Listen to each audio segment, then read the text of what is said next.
So, let's begin. So, this is going to deal with more advanced applications of equilibrium problems and what to do in cases where it's not totally obvious. So, for number one, it says at 700 degrees Kelvin, or not degrees Kelvin, 700 Kelvin, the equilibrium constant for a reaction is 0.76. And then it gives the reaction. So a flask is charged with 2 atm of CCl4 which then reaches equilibrium.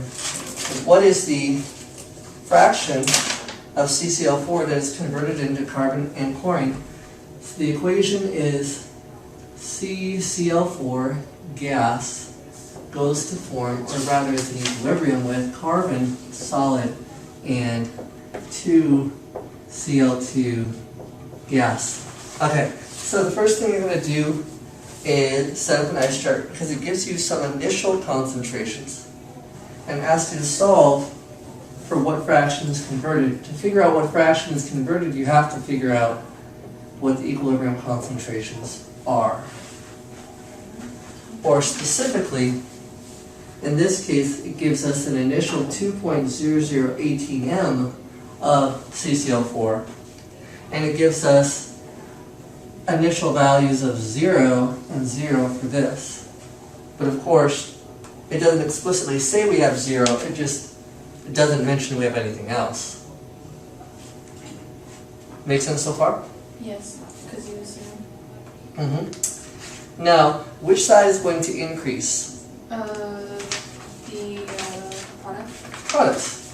And so this should increase by what? X. Plus x. And this will increase by? Plus X. 2x. Plus 2x, thank you. Now this means that means this will do what? Minus x. Minus x. So I get 2.00 atm minus x. Now here's the thing. The question, part A, asks you what fraction of CCl4 is converted. So the fraction that's converted is, in fact, going to be the amount converted, x, divided by the original pressure. So what fraction of this is converted? Well, what fraction of this reacts? It's going to be x divided by the original amount, right? So, I have to solve for x here. Unfortunately, now I don't actually care about the solid, right? Yeah. So I'm going to write my equilibrium constant expression, in this case in terms of pressure. And so it will be the pressure of Cl2 squared divided by the pressure of CCl4. And what you're going to go ahead and do then is plug in all the information and solve. In this case you have 0.76 is equal to 2x squared over 2.00 minus x.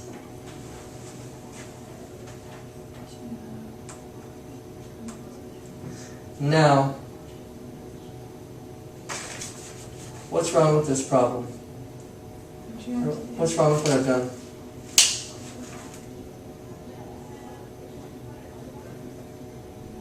I don't know. This is Kp, isn't it? Yes. What's 0.76? That's KC. Kc. I can't actually use 0.76 here. Very positive. Instead, I need to, unfortunately, calculate what Kp is. Using KC. Exactly. So I will basically use the equation given, which is, I believe it's Kp is equal to Kc times RT to the delta n, right? Essentially then what we're going to go ahead and do is plug in the value of Kc, which is 0.76, and we're going to multiply times RT. Now in this case, because the pressures are in atm, we're going to use the R value that coincides with ATM, 0.08206 liter ATM per Kelvin mole. Right? And we're going to have temperature, which is going to be, in this case, 700 Kelvin. 700. Okay. And then all of this is going to be raised to the delta N. What is the delta N in this case? 1. 2 gas particles minus 1, so there'll be 1. So, basically it's 0.76 times this times this.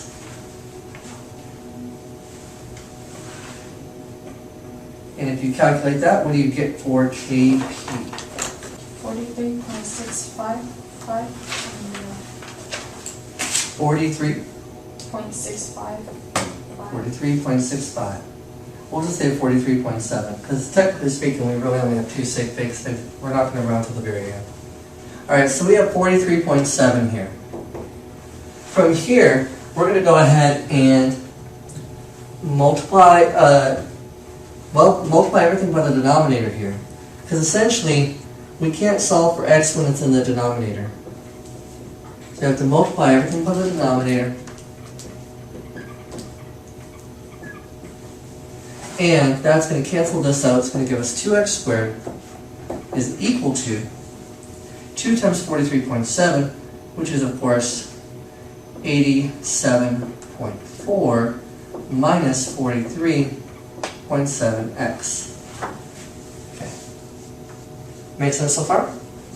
Then we're going to pull everything over to one side, just because I like to have the leading term be, the x squared term be a positive. I'm going to pull this stuff over, which means I'm going to go ahead and add 43.7x, but subtract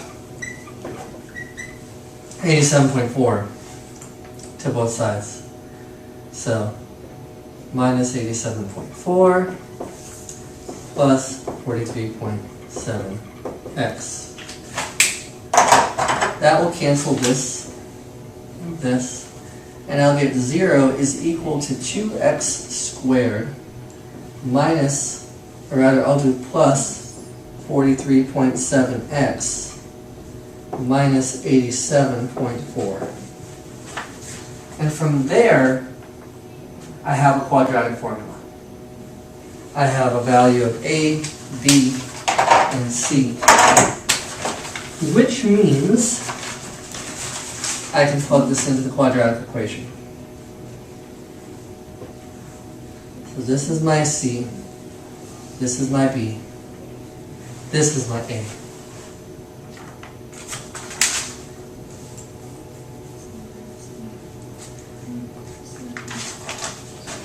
Okay. I'm going to erase this part over here.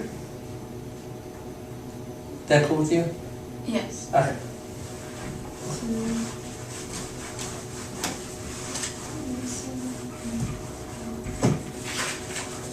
And we'll go ahead and write the quadratic equation, which is x is equal to negative b plus or minus the square root of b squared minus 4ac all over 2a, which is going to be negative 43.7 plus or minus the square root of negative 43.7 squared, which would be a positive number, minus 4 times 2 times negative 87.4.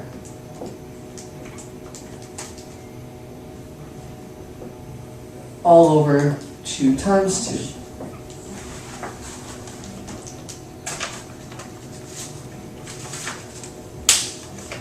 What I like to do is calculate the discriminant first. I got 51.077. 51.07.08. Yeah. That's after you take the square root of it? Yeah. So you get 51.08. So it's basically negative 43.7 plus or minus 51.08 all over 4. And of course, you can't have this be a minus, because if it was, you'd have a negative value. And you can't have a negative concentration of CO2.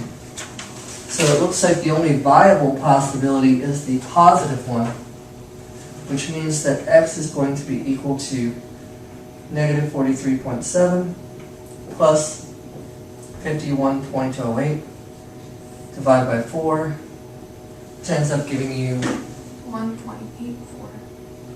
1.84? Oh yeah, I guess so. 1.84 ATM.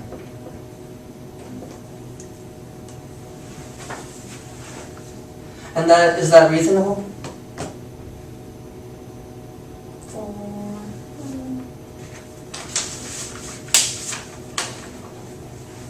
Wait, so once we find it, do we have to plug it back into the...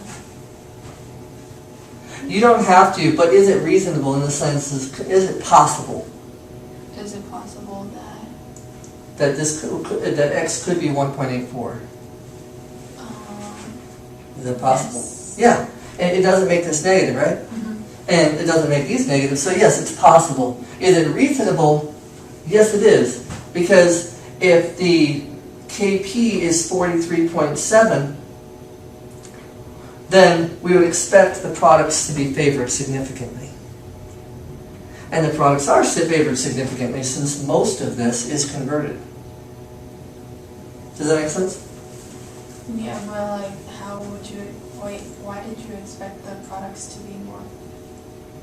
Well, because this value is greater than, much greater than 1. Oh, okay. Large. Okay, larger. Mm-hmm. Makes sense. And then once you subtract that from the 2, that means that a lot of it has been consumed? Yeah. Okay. Alright, cool. So the fraction would be 1.84 over 2? 1.84 over 2. That would be the fraction. That would be the fraction. So for part A, it's asking what is the fraction of CCl4 converted into C and CO2?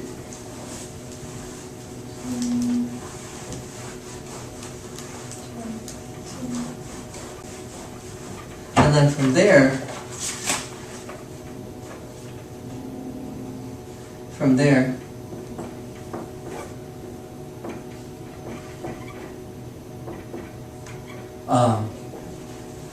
and that of course is just going to give you 0.96. No.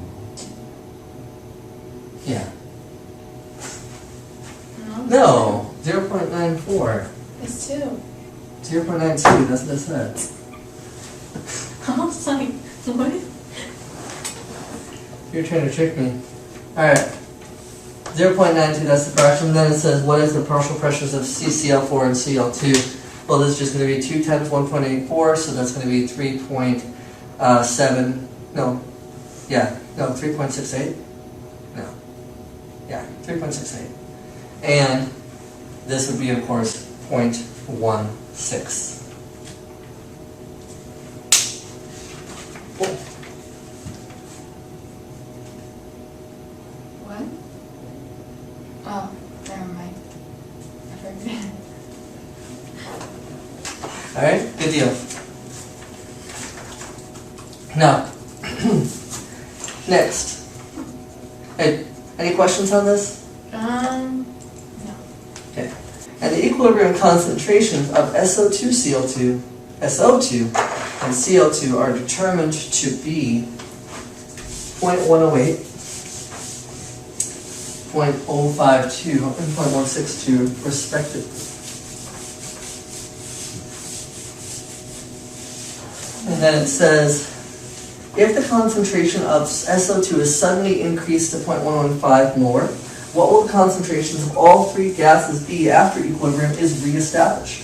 Gives you enough information here to identify or to solve for what the equilibrium constant would be with the initial values, it's saying that we have SO2, Cl2, and SO2, Cl2 in equilibrium. So these three gases are the equilibrium. So it starts out at equilibrium.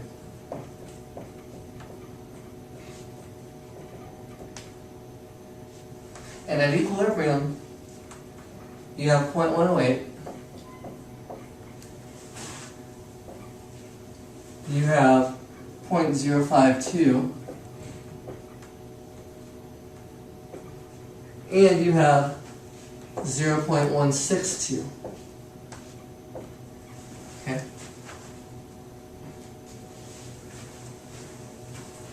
There is then a disturbance.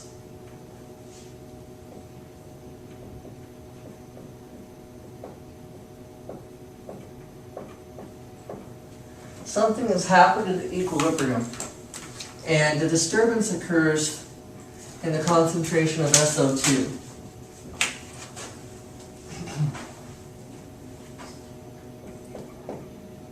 You now have a new initial set of conditions that is no longer at equilibrium. The new initial set of conditions are 0.108, or rather 0.108.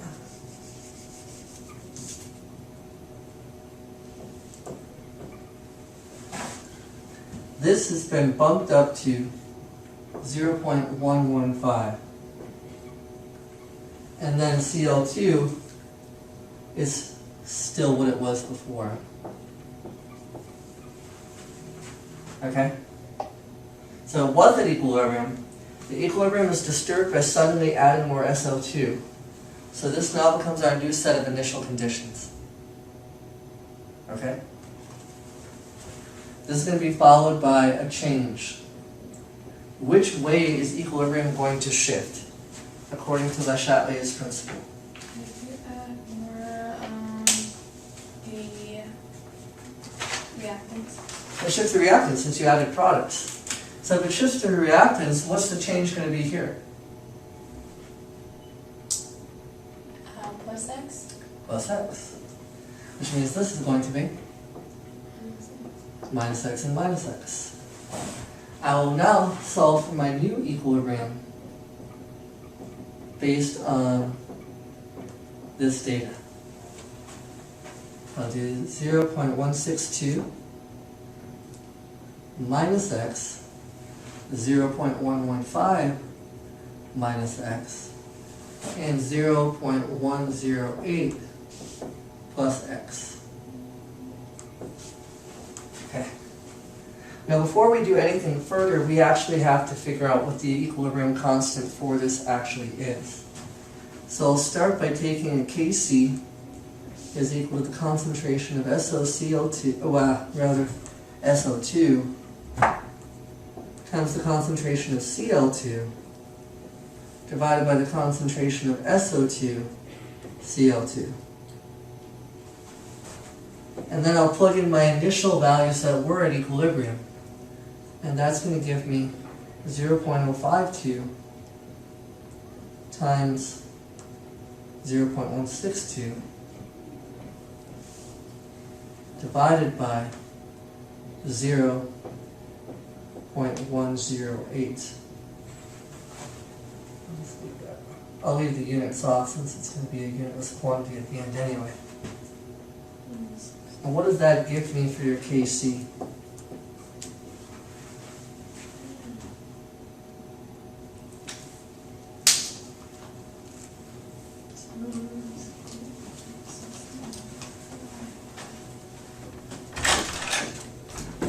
Really, you slacker? You slacker. No excuse. I'm hurt. I'm hurt. Yeah, she's. Sorry. Yeah. I told her. Okay, so it's 0.078. 0.07 what? 8?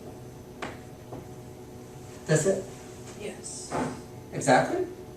Mm-hmm. Wow, okay, interesting. Okay, so that is our KC. So now what we will do is we will take the same expression, but we will plug in our new equilibrium values to solve for x. So, KC is still 0.078 because the conditions of the reactions have not changed. It's still the same temperature, etc.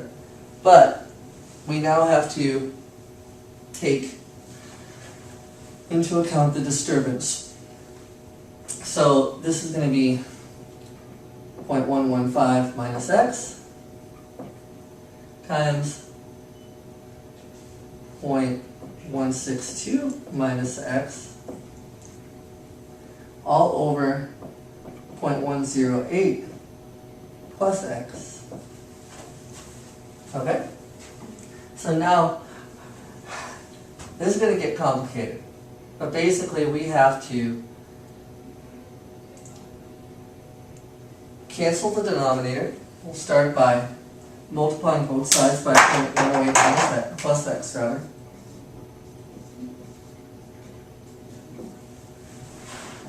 .108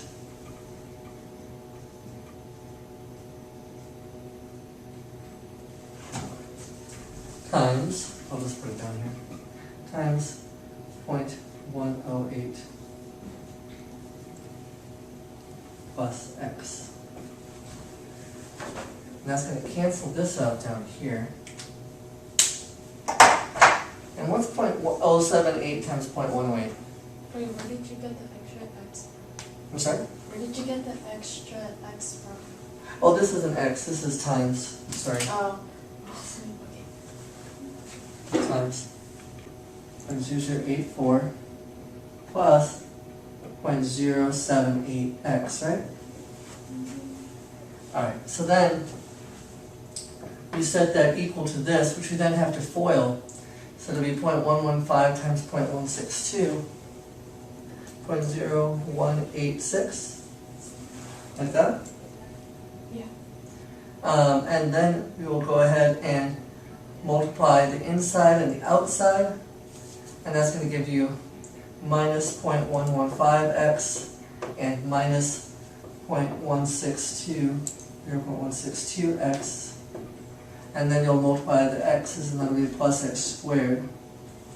So rearrange and consolidate, and this gives you 0.0084 plus 0.078x is equal to x squared minus 0.277x, right? Yeah, I think that's good.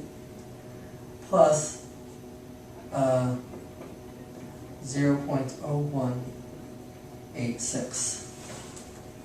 And then from there, you move everything over to one side, which means we're going to subtract 0.0084 here, and we're going to subtract 0.078x here, minus 0.078x, plus, or minus rather, 0.0084. And that's going to leave us with x squared minus 0.355x plus 0.0102. And all of that is equal to 0. Terrible 0. There you go. In that case, we'll go ahead and plug that into the quadratic equation. Quadratic equation, my favorite thing.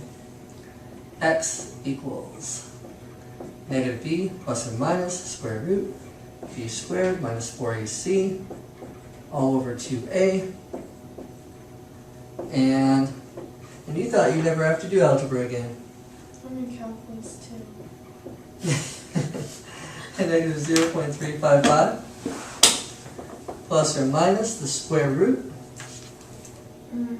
of negative 0.355 squared minus 4 times a, which is going to be 1, coefficient of x squared, times c, which is 0.0102. 0.0102. All of that is going to be over 2 times 1. And when you do the calculation there, just to save us some time, we actually get two answers. We actually get 0.323, and that's if we do this plus that, divided by 2, and if we do this minus that divided by 2, we get 0.0316. Now, which one of these values is reasonable? The second one. The second one. Because if you use this one, That's 0.115 minus 0.323, that'll give you a negative answer and solve this one. So you can't use this one. This is invalid. Because when confronted with reality, it gives us negative concentrations, which is not possible. So this is our answer. And then to calculate the concentrations of each one of these, so what is the concentration of the three gases? It'll just be 0.108 plus 0.0316, which is equal to, with appropriate significant figures, it is equal to 0.140. Yeah. 0.140. It would actually be 0.1396, but it rounds up because the last significant figure here is at the third decimal place. The last significant figure here is in the fourth, so your answer is going to stop at the third decimal place. And then do the same thing here, 0.115 minus x, which is 0.0316. And that will give you 0.083 with appropriate significant figures.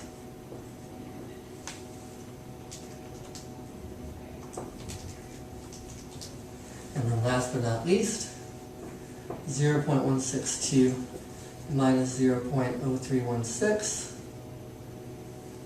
molar 130. Yeah, so 0.130, yeah, with appropriate significant figures. Cool. Awesome. Well done. Okay, so the only time you use an assumption is when the value of k is either really big or really small. Okay?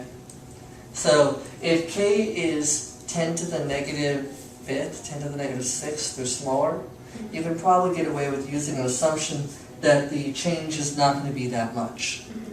Okay? But or if k is 10 to the negative, or 10 to the positive like 10th, or 10 to the positive 12th, or something like that, then you can make an assumption that the change is going to be almost complete in terms of the limiting reagent. I think we have a problem like that later on, but they're not super common.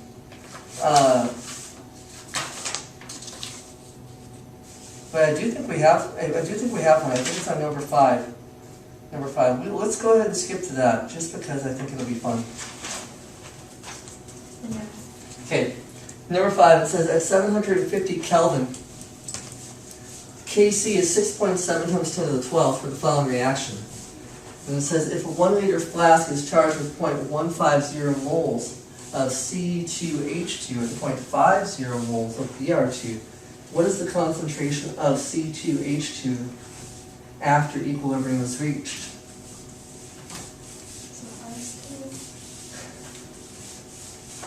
So the tricky part about this is that if you actually do try to solve this using conventional means, even algebraic conventional means, it's essentially nearly impossible to solve without having some extremely powerful algebraic software. You just couldn't do it, okay?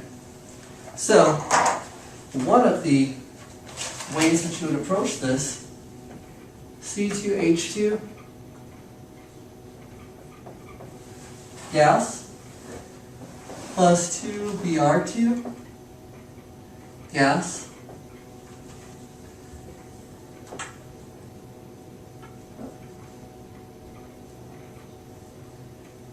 it goes to form CH2 or C2H2Br4 gas. All right, so here's the deal. We have initial change equilibrium. Now this equilibrium is very, very heavy on the product side, 10 to the 12th. That's a huge number. So that means products are going to be extremely heavily favored, to the point where this reaction will almost go to completion. Since the volume here is 1 liter, we can just divide the moles by 1 liter to get the molarity. The initial starting molarity here is 0.150 molar. The initial starting molarity of the Br2 is 0.50 molar. So now here's the thing. What's the change for this going to be? Just going to go to the product side? I'm sorry? It's going to the product side? Yeah. So what's the change going to be? Plus X? Plus X. And this? Minus 2X? Minus 2X. And this one? Minus X? Minus X. Now since this is so heavily product favored, it's so heavily product favored, you can assume this is going to go nearly to completion. So question, if this goes nearly to completion, which one of these is my limiting reagents? C2H2 or Br2? C2H2. How can you tell?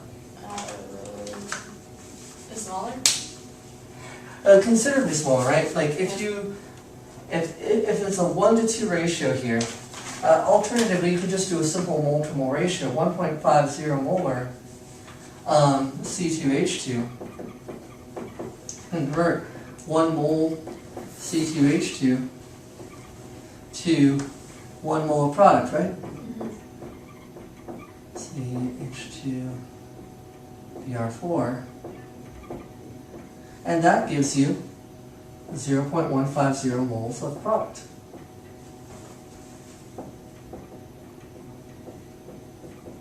The C2H2. But if you do the same thing with the bromine, 0.500 molar. It will be 0.25 of product? Exactly. So it would be a 1 mole C2H2. Hi. How'd you know? Sitting in all the last like 3 minutes. It was like last 7 minutes. Girl. So this will give you 0.250 moles of potential product. So the one that runs out first is clearly the C2H2. And you can probably tell just by looking at it. Now, as we discussed before, since Kc is 6.7 times 10 to the 12th, this is going to go pretty much to completion, which means X is going to be approximately what? 0.015? 0.01. Well, 0.150, right? It's approximately 0.150. Now that helps us with this. That helps us with this because then this, we know this is 0.150, right? And that helps us with this because if I have 2 times 0.150, 0.5, molar minus 2 times 0.150,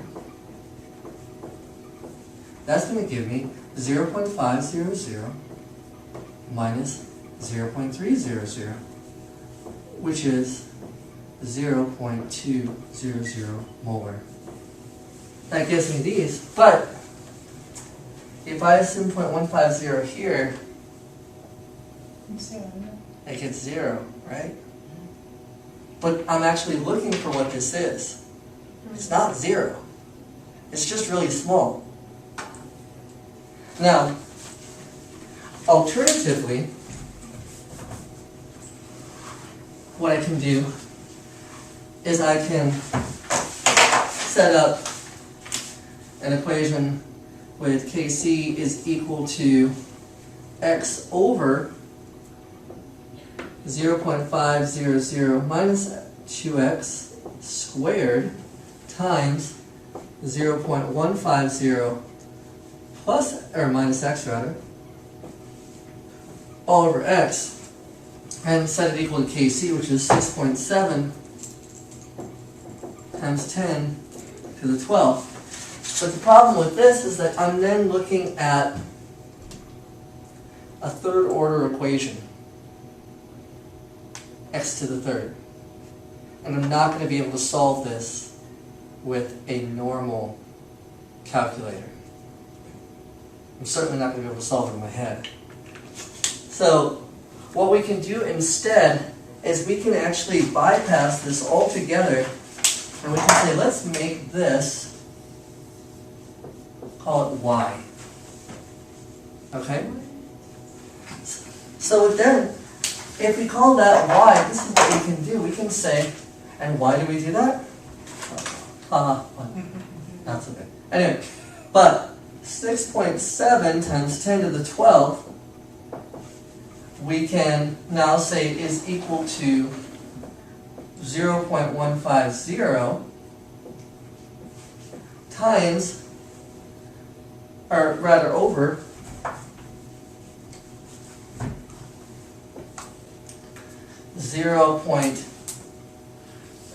y times 0.200 molar. By making the assumption that x is approximately equal to 0.15, and then taking this and turning it into some other variable. See, this is going to be approximately 0.15. It'll be just a tiny hair short, but it's not going to be enough that it makes a difference.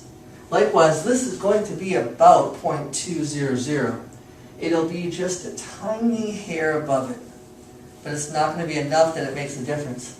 Here is where it's going to make a difference, because it's going to be almost 0.150, but not quite.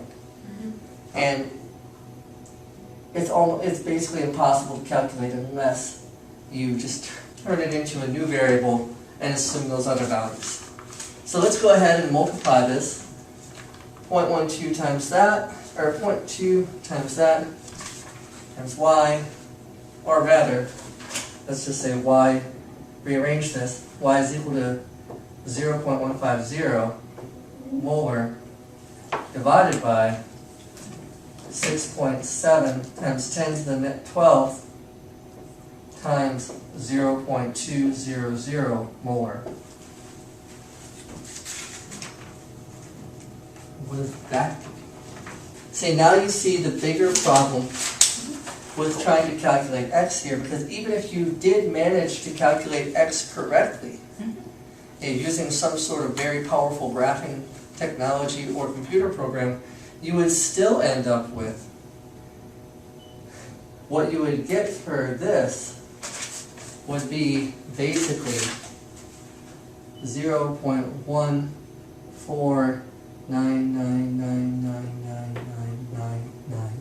9, 9, 9.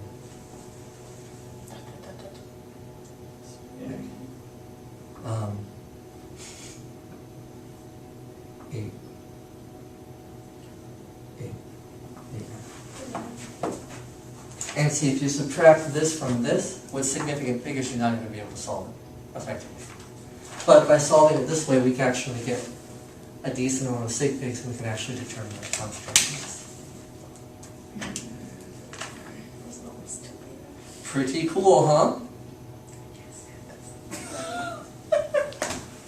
Yeah. No, it just made it so much easier. I mean, it did, but like, So, there- expect Y to come in. right? Like, Well, I mean, you can turn this into any variable you want, but here's the thing. There are two occasions that the biggest takeaway from these advanced equilibrium problems is there are two occasions when you would want to make an assumption to make the solving of these problems easier. One, if k is really big, like 10 to the 8th, 10, even like 10 to the 6th or 7th, but 10 to the 12th, definitely 10 to the 8th or higher, you're going to probably want to make the assumption that it goes almost to completion. Figure out what the limiting reagent is. It goes almost to completion. Whichever one would be the limiting reagent doesn't quite go to 0, so turn that into your variable and then figure out the approximate amounts of the others. Okay? But, or if k is really, really small, like 10 to the negative 5th or less, then if it's really small, you can assume that this minus x is barely anything. And you can just ignore it when you're subtracting it from bigger amounts, or adding it to bigger amounts. Like, if this was 10 to the negative 12th, well then you could assume that 0.5 minus 2x is just 0.5. Because this is going to be so small, it's not going to affect it. Likewise, 0.150 minus x would be just 0.150 if this was 10 to the negative 12th. Because it was super small. But you would still have to leave this as x, because even though it's super small, it is something and you want to solve for it. And that's when the x would become Y. Well, no, this is you wouldn't have a y. This would just be, this, see, when it's really, really small, you assume that x doesn't change larger numbers. Okay. When it's really, really large, you assume that it goes to completion.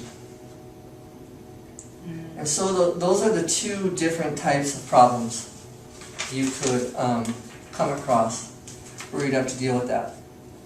I'm going to do one quick problem, it'll take 5 minutes, on the LeChat's principle, and then the rest of these I'll work out and put the answer keys up on the website. Okay. So the CH4 gas plus, ooh, I should probably give you one of these, so you know what I'm doing. Problem number 6. CH4 gas plus 2H2S gas goes, or rather is in equilibrium with CS2 gas, carbon dioxide's evil twin, and 4H2. Okay. So, LeChat's principle is effectively the Newton's first law, or Newton's third law of chemistry. For every action, there's an equal and opposite reaction. Essentially, LeChat's principle states that equilibrium will always shift in such a way as to undo any changes to the system. It will shift in such a way as to undo any changes to the system. So if you try to add product to something that's at equilibrium, it's going to shift away from products to reactants. If you try to add reactants to a system that's at equilibrium, it'll shift away from reactants towards products. okay. That's basically the idea here. Now, delta H, in this case, it tells us what the delta H is. And this does affect equilibrium. The delta H is a positive 114.3 kilojoules. So, if that is the case, is heat a reactant or a product? Is it absorbed or is it produced? It's absorbed, isn't it? It's absorbed. And if it's absorbed, is it a reactant or a product? Ooh, I know this. It's a product, right? If heat is absorbed, it's not produced, right? Oh, right. So it's not a product. So it's reactant. It's a reactant. When heat is absorbed, you have a positive delta H, heat is a reactant. And so that's important because you can put that in your equation as one of your reactants. Heat is now officially a reactant, or unofficially. So, one of the things I sometimes like to do is, for something like this, is do a action-reaction pair chart. So, in this case, for part A, it says decrease the concentration. What would happen if this equilibrium experienced the following changes? So for part A, it says the change is a decrease in the concentration of dihydrogen monosulfide. Dihydrogen monosulfide is this one, right? If we decrease this concentration, that's the action, right, that we've taken. How will equilibrium respond? What's the reaction? If it decreased on the reactant side, it would have to increase on the... Yeah, the reaction would have to be an increase, right? If the action is a decrease, the reaction has to be an increase. Now, if this increases, I mean, equilibrium can't just take one particular substance and increase it. It has to shift the entire reaction either to one side or the other. If you want an increase in H2S as a reaction, which side is it shifting to? To the... Would it be shifting to the products? Like, If you shift to the products, are you going to have more of this or less of this? Is this going to increase or decrease if you shift to the product side? it should decrease, right? Yeah, decrease. But you want it to increase, right? Oh, so you should go more towards the reactant.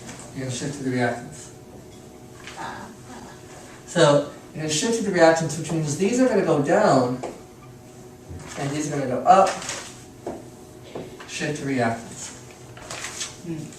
So So if the action is decreasing H2S, the reaction is going to be to increase it by shifting to the left.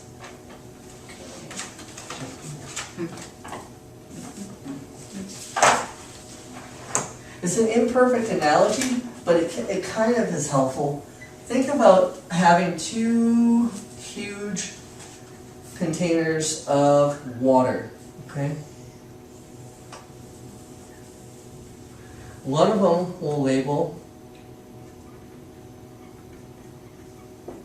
products. One of them will label reactants. And they're connected by a tube at the bottom. Okay? So that they're always equal, they're always balanced.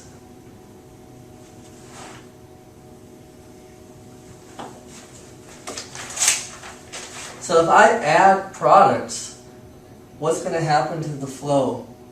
Is it going to flow towards reactants or towards products? it's going to flow towards reactant. Exactly. If you add products, it's going to go over to the reactant side. If you add reactants, it's going to go over to the product side. What happens if I take some water out? What if I take away some of the products chamber? What's going to happen? Some of the reactants is going to flow towards the products. Yeah, it's going to flow towards the products. What if I take away some of the reactants? What happens? It flows towards reactants. So, that can be a useful visual to think about when doing these Bachelier's principle problem. So let's look at the next one. It says, what happens if you increase the pressure of the system? If I increase the pressure of the system. Now, if I increase the pressure, which side is going to... Increasing the pressure effectively increases the concentration, right? Sure. This is where I'm... Well, because pressure and concentration are directly proportional. Remember the equation PV equals nRT? Oh, yeah. If you divide both sides by the volume,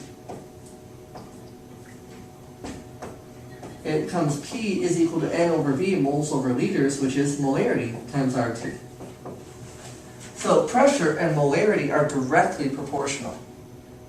As long as temperature is constant, pressure and molarity are directly proportional, directly related. Okay? If you increase the pressure, that means the molarity also increases. Okay, so in this case, and vice versa, which side is going to be more affected by an increase in pressure?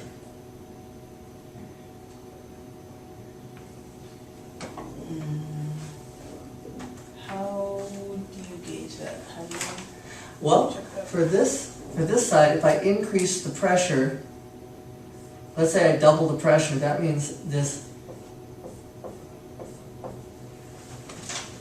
then I have 4 times the effect on hydrogen because there's 4 times as much, or rather because the coefficient is 4. Oh, okay. And this would be here, this would be here, and this would be here. So which side is going to be more affected? It would be the product. Product side.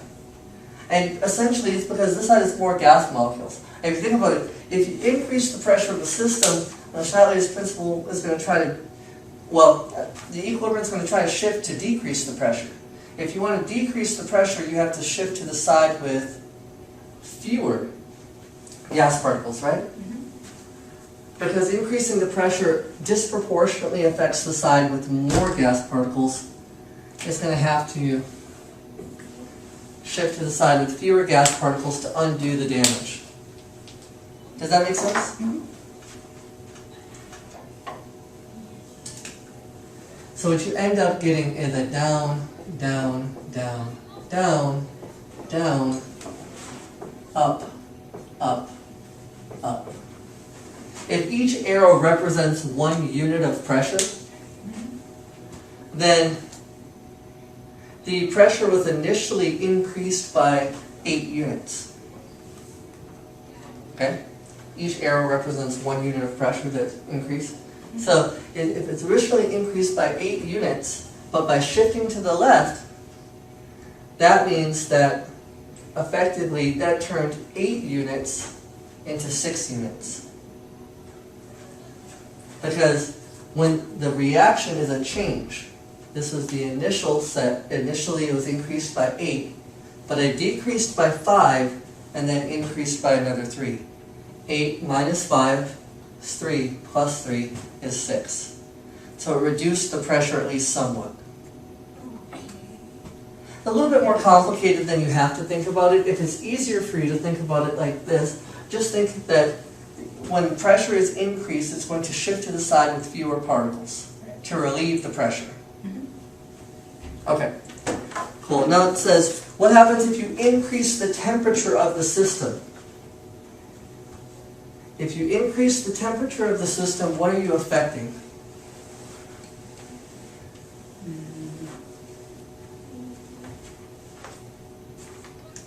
What do you have to do with that equation again? No, not in this case. You increase the temperature. I mean, it does, it would, but that's a more complicated way to look at it. In this case, temperature is associated with what? Heat, right? So if you increase the temperature, you're increasing the heat. Right. And is heat a reactant or product? It's a reactant. It's a reactant here. So if you increase the temperature, You're affecting the action on the equilibrium is to increase the heat, which means the reaction is going to be decrease. to decrease the heat. To do that, you have to shift to which direction? To the product side. And that could also, you could also think of it the same thing here. If you increase the temperature, you're adding reactants. Adding reactants, it's going to flow towards products.